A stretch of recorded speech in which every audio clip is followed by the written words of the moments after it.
আলাইকুম। আজকে আমাদের বাড়িতে কেক তৈরি হবে। আজকে আমার খুব কেক খেতে মন যাচ্ছিল। এই শীতে গরম গরম কেক খাবো। উপকরণগুলো আমি দেখিয়ে দিচ্ছি।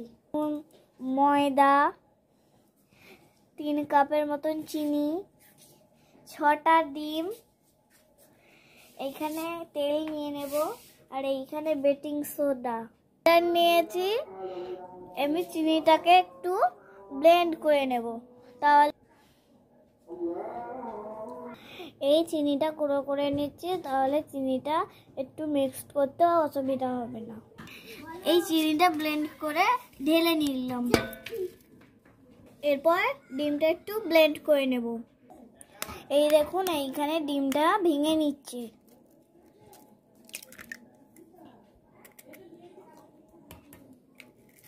এই দেখুন, এইখানে আমি 6টা ডিমই ভেঙে নিয়েছি। এই দেখুন, এবার আমি এই ডিমগুলোকে ব্লেন্ড করে নেব। এই ব্লেন্ড করে আমি চিনিতে ঢেলে নিলাম। জন্য আমি 3 কাপ তেল নিয়ে নিলাম। আমি 3টে কেক তৈরি করব। আমি কিছুটা ডিম রেখে দিয়েছিলাম, সেটা আমি একটু তেল দিয়ে ব্লেন্ড করে নিচ্ছি। এই দেখো, আমাদের ডিমটা ব্লেন্ড করা হয়ে গেছে। আমি 3 কাপের মতন ময়দা দিয়ে দেব। 3 চামচের মতন বেকিং সোডা দিয়ে দেব।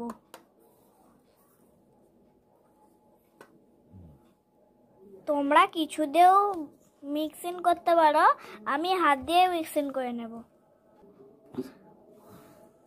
কেন এইভাবে মাখাতে হবে। এটাই লাস্ট, ঠিক আছে। এইগুলো আমি মাখিয়ে নিচ্ছি। আমি এইখানে 3টে বাটি নিয়েছি আর 3টে পেজ নিয়েছি। আপনারা চাইলে কলা পাতাতেও করতে পারেন। সিলিভারের নেবেন। একটু করে তেল মাখিয়ে নিলাম, কারণ ওতে জড়িয়ে ধরবে না। আমরা কাগজ দিয়ে এরকম করে সাজিয়ে নিয়েছি। এইভাবে আমরা ঢেলে নিয়েছি। এইগুলো একটু এমন করে ঠুকে নেব। আমি কিছু আলমন্ড বাদাম দিয়ে দিলাম, এতে টেস্টি হবে বলে। 2টো গ্যাসের মধ্যে আমরা 2টো কুকার চাপিয়েছি। আমরা কেকগুলোকে বসিয়ে নিয়েছি। এটা স্টার দিয়ে 45 মিনিটের মতন বসিয়ে রাখবো। 45 মিনিট পর আমি কুকার খুলে দেখছি আমার কেক হয়ে গেছে। কেকটা আমি থালার উপরে তুলবো। এখন আমি তৈরি করেছি, কত সুন্দর হয়েছে। খেতে ইয়ামি টেস্টি। এই গরম গরম কেকটা আমি বের করছি। খেতে খুবই টেস্টি লাগে। দেখুন, এর ভেতরটা কি সুন্দর, কাঁচা নেই।